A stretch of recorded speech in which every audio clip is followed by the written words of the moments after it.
Quiet! If I hear another word, I'll send a wave of flame through here to increase the heat in those pits. Is that what you want? More brimstone? No! You suffer enough! Quiet! I've brought some fresh meat. Everybody, meet Mario. As you can see from the writing on his face, he's a man-whore with pride issues. Your new home, Mario, is pit number 2. We've just had 3 pits come available, and yours is right in the middle. We like to keep things familiar for our tenants. Familiar? What are you talking about? I don't know any of these people. Oh, you misunderstand. They're on their way. Who is on their way? Your boys. Thanks to you, Max will occupy pit 1, and Rich will have pit 3. I can't wait until they see you. That should be some good fun. Now get in there. Listen up, you poor pathetic fools. We have a new soul for the kingdom of darkness. Teach him what we say. Praise Lord Satan! Praise Lord Satan! The only true God! Praise Lord Satan! Praise Lord Satan! The only true God! Join in this time, Mr. Mario. The only true God! Praise Lord Satan! Praise Lord Satan! The only true God! Praise Lord Satan! Praise Lord Satan! The only true God! I did not hear you. I don't belong here. I believe in Jesus Christ. We don't use that name here. Don't say it! No! You have once again caused others to suffer for your rebellion, Mr. Mario.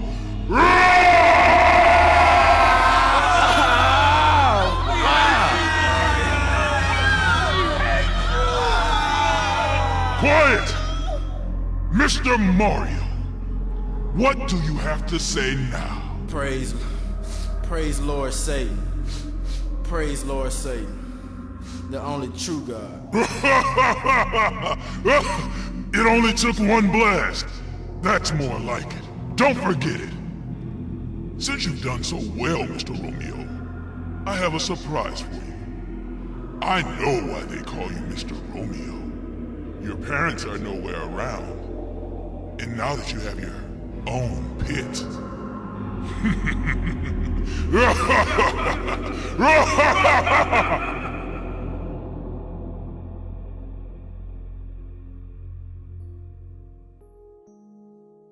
Things only got worse from there. He sent huge demons to overpower me and misuse my body in all sorts of horrible ways. All the while saying things like, "You really are Romeo." Every moment was like a bad dream. I prayed constantly, but there was no answer to my prayer. I kept asking myself, why didn't I pray on earth? Was it all worth it? Was church that bad? Was praying that bad? Was doing right that bad? Was God that bad? If only I had the chance to do it all again. I would go to church and read the Bible. I would tell my friends about Jesus. I would put him first in my life. Most of all, I never would have gone to Lori's house that night. I would still be alive.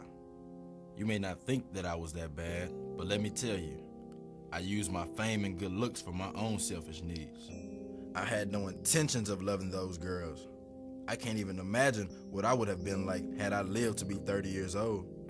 How many hearts and lives would I have destroyed for a few minutes of pleasure? You know about Max and Rich, but remember, I was the star quarterback. All the guys did what I said. I never told you that it should have been me that night. It was me that told the defensive team to hurt Franklin's running back. You see, I wanted to have all the media attention on me that night, and I knew the chances of him getting some good numbers also were high. Let me explain. Max and Rich played defense. I told them how important this night was to me. I suggested to them to take the Franklin High running back out of the equation for the night. They agreed and spoke to a couple of the other guys, and they devised a plan to simply sideline him for the game. Well, one of the other guys took it a little too far and ended up really hurting Rudy. He was hit so hard that when he left the field, it was on a stretcher. At first I felt bad, but I thought to myself, this happens all the time. He'll be just fine after a night in the hospital. I never thought the evening would end up like this. The game is nothing compared to some of the other things I influenced them to do. I am so ashamed of myself. My death was poetic justice. I won't even talk about the alcohol, drugs, sex parties with the cheerleaders. All my idea. Drug test? I was Mario. I knew how to fake the result of any drug test. The depths that I had sank to. If all of those things were not bad enough, you could add murder. Can I tell you the truth? I have nothing to gain and nothing to lose. I deserve everything I'm getting. I don't know how the pit keeper knew those things, but he was right. I made fun of the church people, disrespected my parents, lied to girls like Lord for sex, killed Rudy, and rejected Jesus, Sunday after Sunday.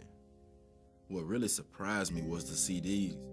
Sure, I knew that making illegal copies of the CDs and giving them to my friends and selling them was theft, but I never really considered it bad. But reliving it over and over and knowing it was part of the reason I came to hell makes me wish I just took things a little more serious.